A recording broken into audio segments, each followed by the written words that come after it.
सोचिए, एक बिल्कुल शांत अंधेरी रात है। दूर कहीं किसी कुत्ते के भौंकने की आवाज आ रही है और अचानक मन में एक अजीब सा डर बैठ जाता है कि शायद कमरे में कोई और भी है। आज के इस खास विश्लेषण में सभी का स्वागत है। आज हम इंटरनेट पर वायरल होने वाली डरावनी कहानियों को महज मनोरंजन की तरह नहीं, बल्कि एक लोक कथा विशेषज्ञ यानी एक फोकलोर एक्सपर्ट की नज़र से देखने वाले हैं। आजकल की ये जो नई इंटरनेट वाली भूतिया कहानियां हैं, ये असल में हमारी आधुनिक डिजिटल लोक कथाएं हैं। ये सिर्फ डराने के लिए नहीं लिखी गई हैं, बल्कि इनके पीछे हमारे समाज की गहरी सोच और सालों पुरानी सांस्कृतिक मान्यताएं छिपी हुई हैं।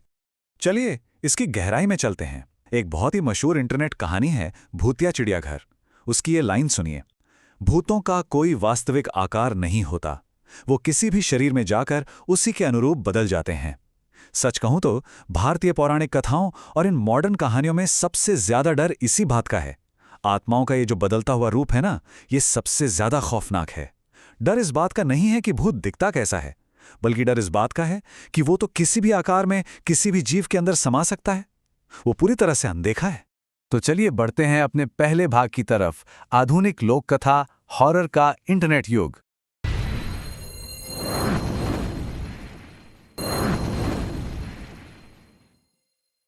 आज के इस इंटरनेट वाले ज़माने में जहां सब कुछ एक क्लिक पर है, ये वेब कहानियां हमारे पुराने डरों और आज के मॉडर्न कहानी सुनाने के तरीकों का एकदम परफेक्ट मिश्रण है।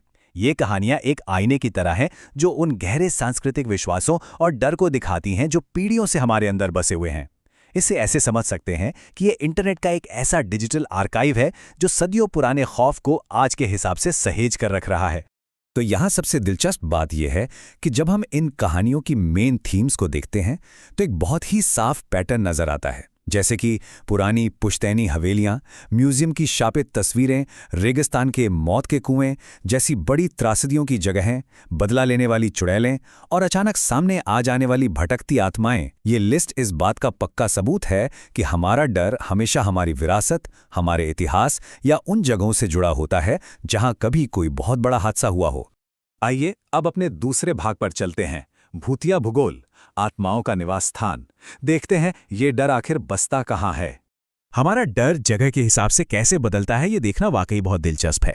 देखिए, एक तरफ हमारे पास गांव का माहौल है, जैसे बीरनगर जैसे पुश्तैनी गांव या फिर वो एकदम वीरान मौत का कुआं। यहाँ का जो डर है वो हमारे पूर्वजों और समाज की मान्यताओं से जुड़ा है। और दूसरी तरफ है शहर का खौफ, जैसे भीड़भाड़ वाला बंबई शहर या फिर रात के अंधेरे में कोई एकदम सुनसान हाईवे। शहर का डरना दरअसल अकेलेपन का डर है, इतनी बड़ी भीड़ में कहीं खो जाने और किसी अनजानी शक्ति का शिकार हो जाने का डर। और इसी शहरी डर को समझने के लिए बात करते हैं नंबर 3 की। ये सिर्फ एक नंबर नहीं है, बल्कि ये मशहूर कहानी बंगला नंबर 17 का एकदम केंद्र है। ये कहानी विक्रम, सुनील और जॉन, इन 3 बचपन के दोस्तों की है। ये तीनों बड़े बड़े सपने लेकर नौकरी की तलाश में बंबई जैसे शहर की भीड़ में आते हैं, लेकिन उनके ये मॉडर्न शहरी सपने उन्हें सीधे एक भूतिया घर के खौफनाक दुस्वप्न में ले जाते हैं। ये दिखाता है कि शहर की चकाचौंध में बिना सोचे समझे अनजान जगहों पर जाने का क्या भयानक अंजाम हो सकता है। अब आते हैं तीसरे भाग पर, रूप बदलने वाली और प्रतिशोधी आत्माएं, खौफ के स्वरूप। जब भी लोक कथाओं में चुड़ैल का जिक्र आता है तो अक्सर ये किसी पुश्तैनी हवेली, पुराने बदले या गांव के गहरे रहस्यों से जुड़ी होती है। उदाहरण के लिए चुड़ैल का खजाना कहानी को ही ले लीजिए, जहां एक 90 साल की दादी माँ बच्चों को जो कहानियां सुना रही हैं वो असल में पीढ़ियों से चली आ रही एक चेतावनी है। या फिर चुड़ैल का बदला वाली कहानी, जहां एक पूरा अमेरिकन परिवार अपने पुश्तैनी गांव बीरनगर वापस आता है सिर्फ उस पुराने ग्रामीण प्रतिशोध यानी एक बहुत पुराने बदले का शिकार होने के लिए। ये एकदम साफ बताता है कि हम अपनी जड़ों से चाहे कितनी भी दूर क्यों ना चले जाएं, अतीत हमें ढूंढ ही लेता है। इसके बाद नंबर आता है भटकती आत्मा का।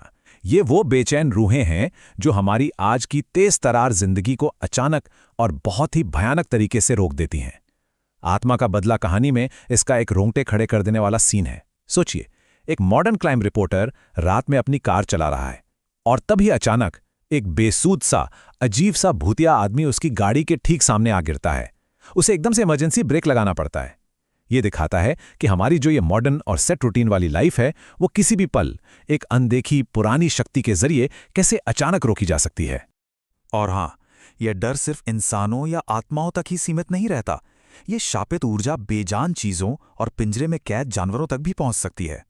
कल्पना कीजिए, एक बंद पड़े म्यूजियम की हजारों ऐतिहासिक तस्वीरें जो अचानक जिंदा हो जाती हैं, या एक भूतिया चिड़ियाघर जहां जानवरों के अंदर ये बिना आकार वाली आत्माएं घुस जाती हैं। ये इस बात का बहुत बड़ा प्रतीक है कि नकारात्मक ऊर्जा किसी भी रूप में और कहीं भी छुपी हो सकती है। चलिए बढ़ते हैं चौथे भाग की ओर, प्रतिशोध की जड़ें, कर्म और अभिशाप। आखिर ये सब होता क्यों है? अगर हम इन भूतिया घटनाओं के पीछे का असली कारण देखें तो वो है कर्म और ब्रह्मांड का न्याय। लोक कथाओं में एक शाप हमेशा 3 स्टेप्स में काम करता है। पहला कदम है उल्लंघन या कोई बड़ी गलती करना, जैसे वो मौत का खेल खेलना या फिर अपने पूर्वजों के बनाए नियमों को भूल जाना।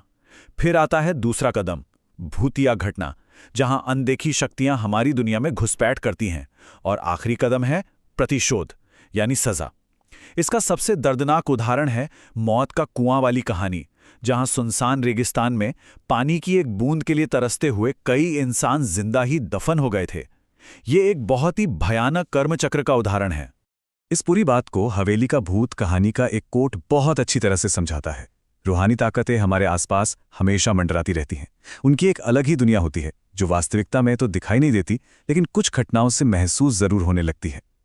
ये लाइन लोक कथाओं की उस पुरानी मान्यता पर जोर देती है कि हमारे इस मॉडर्न भौतिक दुनिया और उस अनदेखी डरावनी दुनिया के बीच का पर्दा सच में बेहद कमजोर और पतला है। और अब हमारा आखिरी भाग, अंधेरे का डर, हमारी सांस्कृतिक चिंताएं। असल में ये कहानियां हमारे समाज की एक बहुत बड़ी कश्मकश को सामने लाती हैं।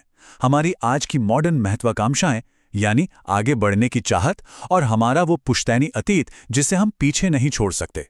इन दोनों के बीच का तनाव, चाहे बात मुंबई में नौकरी ढूंढने वाले उन दोस्तों की हो या फिर अमेरिका से लौट कर आने वाले परिवार की, इंसान चाहे कितना भी मॉडर्न क्यों ना हो जाए, अपनी संस्कृति के कर्ज और अपने कर्मों के हिसाब से वो कभी भाग नहीं सकता।